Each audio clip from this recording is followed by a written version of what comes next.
Hello friends, welcome to the high study channel. तो friends, जैसा हमने आपसे कहा था कि हम आपको ICR IARI टेक्नीशियन जो री एग्ज़ामिनेशन है उसके लिए मैं आपको सोशल साइंस की क्लासेस प्रोवाइड करवाऊंगी। तो फ्रेंड्स, आप सभी जानते हो कि इसका नोटिफिकेशन आ चुका है कि हमें मेंस एग्ज़ामिनेशन कब देखने के लिए मिलेगा। तो मेंस एग्ज़ामिनेशन हमें देखने के लिए मिलेगा 8 जनवरी को, और इसका रिज़ल्ट अभी नहीं आया है और रिज़ल्ट इसका बहुत जल्दी आएगा। तो चलिए फ्रेंड्स, हम देखते हैं सोशल साइंस की क्लास 1 हमारी। इसमें मैं आपको सबसे पहले कवर करवा रही हूँ जो डेमोक्रेटिक पॉलिटिक्स जो दिया गया था उसका। तो उसमें अपन सबसे पहले कवर करेंगे फ्रेंच रिवॉल्यूशन। तो फ्रेंड्स, मैं आपको फ्रेंच रिवॉल्यूशन की आज क्लास 1 प्रोवाइड करवा रही हूँ। इसकी मैं आपको 1 या 2 क्लास और प्रोवाइड करवाऊँगी ताकि हमारा पूरा कवर हो जाए। और अगर आप बोलेंगे तो मैं आपको उसकी थ्योरी भी पढ़ा दूँगी, पर हमारे पास अभी टाइम थोड़ा कम है, इसलिए अपन इसको MCQS फॉर्म में देखते हैं। तो चलिए फ्रेंड्स, हम बढ़ते हैं हमारे पहले क्वेश्चन की ओर। हमारा पहला क्वेश्चन क्या है? फ्रेंच रिवॉल्यूशन, हमारी जो फ्रांसीसी क्रांति थी वो स्टार्ट कब हुई थी? तो हमारा पहला ऑप्शन है 14 जुलाई 1759, सेकेंड ऑप्शन है 14 जुलाई 1789, थर्ड ऑप्शन है 14 जुलाई 1779 और डी ऑप्शन जो हमारा है वो 14 जुलाई 1769। तो फ्रेंड्स, इसका आंसर आप सभी को पता होगा। इसका हमारा आंसर क्या है?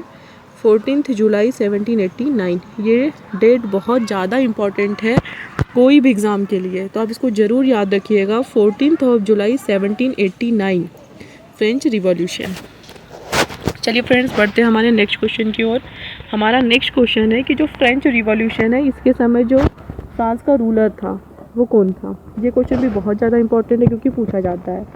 ऑप्शन ए है लुई 16, ऑप्शन बी है लुई 14, ऑप्शन सी है लुई 15 और ऑप्शन डी है लुई 13। तो फ्रेंड्स, मैं इसका आंसर आपको बता दूँ, बहुत इंपॉर्टेंट नाम है और इसका आंसर होगा लुई 16। बहुत इंपॉर्टेंट है फ्रेंड्स, क्योंकि आपने हिस्ट्री मतलब जब आप पढ़ोगे इसके बारे में तो आपको पता चलेगा कि लुई 16 की जब डेथ हो जाती है तो जैकोबियन जो क्लब रहता है उसका रूलर रहता है। वो आपको मैं कल बताऊंगी भी उसके साथ साथ में, बहुत मज़ा आएगा। चलिए फ्रेंड्स, बढ़ते हैं हमारे थर्ड क्वेश्चन की ओर। लुई 16 जो थे उनकी वाइफ का नाम क्या था? पहला ऑप्शन है मैडम वीटो, बी ऑप्शन है मैडम डेफिसिट, सी ऑप्शन है मेरी आंतवानेट और डी ऑप्शन है उपरोक्त सभी। तो फ्रेंड्स, आपने इसमें से बाकी नाम भले ना पढ़े हो लेकिन आपने ये मेरी आंतवानेट का नाम ज़रूर पढ़ा होगा। आप जानते होंगे कि इनका क्या रोल रहा था ये फ्रेंच रिवॉल्यूशन के लिए। पर फ्रेंड, इस क्वेश्चन का आंसर आएगा उपरोक्त सभी, क्योंकि ये सारी उनकी वाइफ थी। लेकिन जो मेरी आंतवानेट है ये हम इन्हें पढ़ेंगे कल और इनके बारे में जब क्वेश्चन आएगा। चलिए फ्रेंड्स, पढ़ते हैं नेक्स्ट क्वेश्चन की ओर। हमारा नेक्स्ट क्वेश्चन है जो फ्रेंच रिवॉल्यूशन है इसकी बाइबिल क्या कहलाती है? तो फ्रेंड्स, जो बुक्स है बहुत इंपॉर्टेंट बुक्स है, मैं आपको इनका राइटर भी बताऊंगी। पहला ऑप्शन क्या है? द प्रिंस, बी ऑप्शन क्या है? द पॉलिटिक्स, सी ऑप्शन क्या है? सोशल कॉन्ट्रैक्ट और डी है नन ऑफ दिस। तो फ्रेंड्स, इस क्वेश्चन का आंसर आप सभी को पता होगा। जहाँ तक इसका आंसर क्या होगा? Social contract. फ्रेंच रिवॉल्यूशन की बाइबिल क्या कौन है? तो है सोशल कॉन्ट्रैक्ट। ये सोशल कॉन्ट्रैक्ट हमारा इसका आंसर हो गया। फ्रेंड्स, अब बढ़ते हैं हम अपने नेक्स्ट क्वेश्चन की ओर। फ्रांस की राष्ट्रीय सेवक सेना का सेनापति कौन था? जो इनकी नेशनल आर्मी बनी थी उसका सेनापति कौन था? तो पहला ऑप्शन क्या है? रूसो, बी ऑप्शन है तुर्गो, सी है नेकर और डी है वोल्टेयर। तो फ्रेंड्स, इसमें बहुत लोग क्या होता है जिनको थोड़ा बहुत पता है कि हाँ रूसो फ्रांस की रिवॉल्यूशन से रिलेटेड है तो हम उसको तुरंत टिक करके आते हैं। पर फ्रेंड्स, यहाँ पे सेनापति पूछा है। क्या पूछा है? राष्ट्रीय सेवक सेना का सेनापति कौन है? तो इसका आंसर होगा वोल्टेयर। क्या होगा फ्रेंड्स? इसका आंसर वोल्टेयर होगा। चलिए फ्रेंड्स, बढ़ते हैं नेक्स्ट क्वेश्चन की ओर। फ्रांसीसी क्रांति किस लिए हुई थी? ए है हत्या के लिए, बी है आज़ादी के लिए, सी हुई थी युद्ध की तैयारी के लिए, डी है उपरोक्त सभी। तो फ्रेंड्स, यहाँ उपरोक्त सभी आंसर पे मत जाइएगा। इसका आंसर क्या होगा? आज़ादी के लिए। आंसर क्या होगा इसका? आज़ादी के लिए। फ्रेंच रिवॉल्यूशन किस लिए किया गया था? आज़ादी के लिए। ये क्वेश्चन बहुत ज़्यादा इंपॉर्टेंट है। 100 चूहों की अपेक्षा एक सिंह का शासन उत्तम है। ये किसका है? आते हैं स्टेटमेंट देखे कि किसका किसका आंसर है। तो क्या है, 100 चूहों की अपेक्षा एक सिंह का शासन उत्तम है। तो फ्रेंड्स इसका आंसर क्या होगा? पहला ऑप्शन है हमारा वॉल्टेयर, ऑप्शन बी है नेपोलियन, सी है हर्डर और डी है नन ऑफ दिस। तो फ्रेंड्स इसका आंसर क्या होगा? तो इसका आंसर होगा वॉल्टेयर। याद रखना, ये इसकी जो राष्ट्रीय जो आर्मी बनी थी उसका सेनापति भी था वॉल्टेयर। तो चलिए फ्रेंड्स बढ़ते हैं नेक्स्ट क्वेश्चन की ओर। अब वॉल्टेयर कौन थे? तो पहला ऑप्शन है फ्रांस के लेखक और दार्शनिक, बी है नेपोलियन, सी है कर्वेम खा दोनों और घ है इनमें से कोई नहीं। फ्रेंड्स नेपोलियन अलग है, आपको पता होगा वाटरलू का युद्ध 1815 का, वो मैं आपको कल कवर करवाऊँगी। हम जैसे जैसे धीरे धीरे आगे बढ़ेंगे तब आपके कोई भी क्वेश्चन नहीं छूटेगा। तो फ्रेंड्स इसका आंसर क्या होगा? तो इसका आंसर होगा फ्रांस के लेखक और दार्शनिक थे। कौन थे? फ्रांस के लेखक और दार्शनिक। लेटर्स ऑन इंग्लिश किसने लिखी है? लेटर्स ऑन इंग्लिश किसने लिखी है? पहला ऑप्शन है रूसो, बी ऑप्शन है वॉल्टेयर, सी है नेपोलियन और डी है हर्डर। तो फ्रेंड्स बहुत अच्छे से याद रखना, लेटर्स ऑन इंग्लिश हम इसे कैसे याद कर सकते हैं?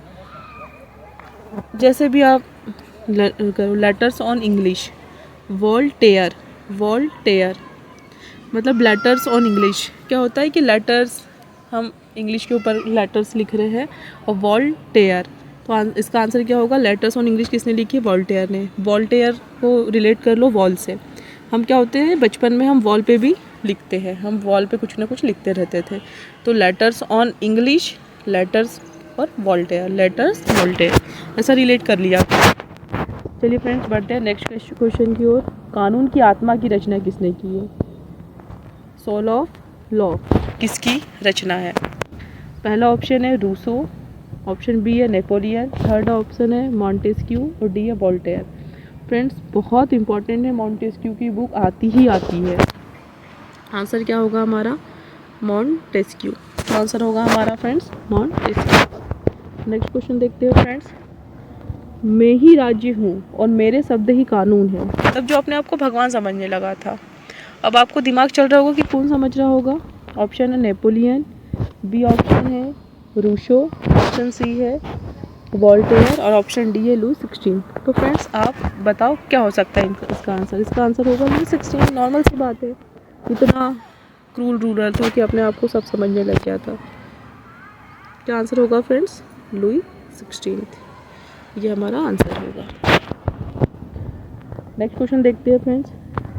यदि परमात्मा विद्यमान है नहीं है तो उसका आविष्कार करना पड़ेगा, यह किसका कथन है? क्या कि अगर गॉड नहीं है तो हमें उसको क्या करना पड़ेगा? उसका आविष्कार करना पड़ेगा। तो किसने बोला था? रोबेस्पियर ने, रूसो ने, नेपोलियन ने, लुई 16 ने। तो फ्रेंड्स ये जो स्टेटमेंट दिया था वो रोबेस्पियर ने दिया था। क्या कि अगर गॉड नहीं है तो हमें उसका इन्वेंशन करना पड़ेगा। ये इसमें जो गॉड रिलेटेड मतलब कोई ऐसा जो हमारे तरफ से लड़े, तो फ्रीडम फाइटर टाइप का। फ्रांस की क्रांति में मानव अधिकार की घोषणा कब की गई थी? फ्रेंड्स ये क्वेश्चन बहुत ज़्यादा इम्पोर्टेंट है कि इसकी में मानव अधिकार की घोषणा कब की गई थी? 17 जून 1789, 26 अगस्त 1789, 15 जुलाई 1790, 15 अक्टूबर 17। तो फ्रेंड्स इसका आंसर क्या होना चाहिए? इसका आंसर होगा हमारा 26 अगस्त 1789। याद रखना, एक 14 जुलाई 1789 है और एक 26 अगस्त। इसमें मानव अधिकार, ह्यूमन राइट, ये क्वेश्चन बहुत ज़्यादा इंपॉर्टेंट है कि जो फ्रेंच रिवॉल्यूशन है इसमें ह्यूमन राइट कब दिए गए थे। तो डेट भी के साथ कभी कभी पूछ लिया जाता है और ये हमें मिलता है पॉलिटी में देखने के लिए। चलिए फ्रेंड्स देखते हैं हम नेक्स्ट क्वेश्चन। लिब्रे क्या है? तो ये क्वेश्चन का आंसर सभी को पता होगा। लिब्रे क्या है? फ्रांस की मुद्रा है, फ्रांस के राजमहल का नाम है, फ्रांस के शासक का प्रधानमंत्री, फ्रांस का झंडा है। तो फ्रेंड्स क्या थी लिब्रे? तो लिब्रे यहाँ की थी मुद्रा। लिब्रे क्या थी? यहाँ की मुद्रा थी। इसका क्वेश्चन आएगा, इस पर बैन भी लगाया था रिवॉल्यूशन के बाद, ये आ ही गया। इसका नेक्स्ट क्वेश्चन अभी आ गया। लिब्रे जो यहाँ की करेंसी थी उसे कब एंड कर दिया गया, इसे कब समाप्त कर दिया गया? तो पहला ऑप्शन है 1750, बी है 1650, सी है 1794 और डी है 1795। तो फ्रेंड्स इसका आंसर क्या होगा? 1794। देखो 1789 फ्रेंच रिवॉल्यूशन एंड कब हुई, कब किया है, 1794 में। कुछ डेटे इसमें याद रखना, वाटरलू का आएगा, नेपोलियन कब से स्टार्ट किया, वाटरलू का युद्ध बहुत इंपॉर्टेंट है, तो ये चीज़ें हमें रिलेट करते करते पढ़ना है। आप इसे एक स्टोरी जैसे पढ़ना, एक दो बार देखना वीडियो को, अपने आप चीज़ें याद हो जाएगी। स्टेट से क्या अभिप्राय। फ्रेंड्स ऐसा कोई क्वेश्चन नहीं है, मतलब ऐसा कोई एग्ज़ाम नहीं है जो फ्रेंच रिवॉल्यूशन अगर पूछे तो स्टेट ना पूछे, क्योंकि बहुत इंपॉर्टेंट है। स्टेट आपको क्या होगा, पहला ऑप्शन है सीधे राज्य को दिए जाने वाला कर, बी है फ्रांस का सामाजिक वर्ग का विभाजन, ऑप्शन सी है धार्मिक केंद्रों को स्टेट कहा जाता है, ऑप्शन डी है अलग अलग राज्यों को स्टेट कहा जाता है, स्टेट कहा जाता है। तो फ्रेंड इसका आंसर क्या होगा, तो इसका आंसर होगा फ्रांस का सामाजिक वर्ग का विभाजन। जो यहाँ का सोशल डिस्ट्रीब्यूशन था उसे हम स्टेट के नाम से जाना जाता है। 3 स्टेट में से डिवाइड किया है, तो हम आगे देखेंगे। तो स्टेट क्या था, फ्रांस का जो सामाजिक वर्ग का विभाजन था उसे स्टेट के नाम से जाना जाता है। चलिए देखते हैं फ्रेंड्स अब नेक्स्ट क्वेश्चन। ये देखो हमारा आंसर क्या होगा। अब इसमें पूछ लिया है सेकेंड स्टेट में कौन आते हैं, व्यापारी, किसान, पादरी, कुलीन वर्ग। तो सेकेंड स्टेट में इन्हें रखे कुलीन वर्ग को इन्हें सेकेंड स्टेट में रखे हैं। कुलीन वर्ग का है मतलब जो रिच लोग रहते हैं वो काहे में आते हैं, सेकेंड स्टेट में रखे हैं। थर्ड स्टेट में शामिल नहीं है, थर्ड स्टेट में कौन शामिल नहीं आएंगे, अदालती कर्मचारी, कुलीन वर्ग, किसान, बड़े व्यवसायी। मैंने अभी बताया कि जो कुलीन वर्ग था वो किस में है, तो कुलीन वर्ग है सेकेंड में, इसमें नहीं पूछा गया। पादरी, जो पादरी है, अब आप ही बताओ पादरी मतलब अपन सबसे पहले अपन लोगों के यहाँ भी अपन धार्मिक लोगों को सबसे पहले ऊपर रखते हैं, तो पादरी वर्ग किस स्टेट में आएगा, नॉर्मल सी बात है, फर्स्ट सेकेंड थर्ड, क्या आएगा आंसर, फर्स्ट। इन्होंने मतलब धार्मिक जो पादरी वगैरह थे इनको फर्स्ट स्टेट में रख दिया, जो कुलीन वर्ग थे उन्हें सेकंड स्टेट में रख दिया, थर्ड में जो किसान वगैरह थे, मजदूर वगैरह, ये थर्ड स्टेट में इन्हें रख दिया। ऐसा हम खुद समझ के इसका आंसर लगा सकते हैं। फ्रांसीसी जो सोसाइटी थी उस टाइम किसान क्या थे, तो फ्रेंड्स इसमें बहुत ज़्यादा किसान थे, यहाँ किसान ही लड़ रहे थे। पहला ऑप्शन क्या है 50%, बी है 60%, सी है 80% और डी है 90%। तो इसका आंसर क्या होगा फ्रेंड्स, 90%। ठीक है, नेक्स्ट क्वेश्चन है इनमें से कौन सा डायरेक्ट टैक्स है, टैक्स लगते हैं फ्रेंड्स, इसमें 2 टाइप के टैक्स लगे, मैं आपको बता दूं। एक था टाइल, जो टाइल था, और एक टाइड था। तो फ्रेंड्स मैं आपको बता दूं टाइल इसमें डायरेक्ट टैक्स था,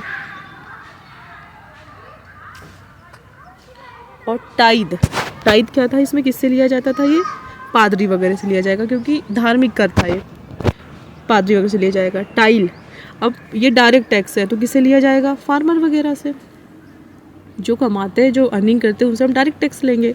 तो टाइल, अब इसको रिलेट कैसे करो आप, इसमें बहुत ज़्यादा अपन कंफ्यूज होते हैं कि टाइल है या टाइड है। तो टाइल याद करो, घर की टाइल्स आपको डायरेक्ट दिखती है टाइल्स आपको डायरेक्ट दिखती है, मतलब ये डायरेक्ट टैक्स है। और डायरेक्ट टैक्स किस पे लगता है, अपन इकोनॉमिक्स पढ़ा है, डायरेक्ट टैक्स उसी पे लगता है जो क्या करता है, जिसकी डायरेक्ट इनकम आती है, जो इनकम होती है। तो टाइल कौन सा है, डायरेक्ट टैक्स है। टाइड मैंने क्या बताया, टाइड भी एक टैक्स है, लेकिन ये कौन सा टैक्स है, धार्मिक टैक्स है, मतलब पादरी वगैरह पे लगेगा। ठीक है, तो कंफ्यूज नहीं होना है हमें टाइल और टाइड पे। टाइल मैंने बता दिया डायरेक्ट टैक्स है, टाइल्स से याद कर लो, और टाइड हमारा होगा धार्मिक टैक्स, मंदिर वगैरह में जो लगता है। तो फ्रेंड्स, और ये लिब्रे क्या है, अपने को पता था फ्रांस की करेंसी थी। स्टेट क्या है, फ्रांस का सोशल डिस्ट्रीब्यूशन को हम स्टेट के नाम से जानते हैं। तो फ्रेंड्स इसका आंसर क्या होगा, टाइल। तो फ्रेंड्स ये था हमारा आज का वीडियो। आई होप आपको सारे क्वेश्चन समझ में आए होंगे। और फ्रेंड्स आपको वीडियो कैसी लगी आप ही हमें कमेंट बॉक्स में ज़रूर बताइएगा। Thank you friends.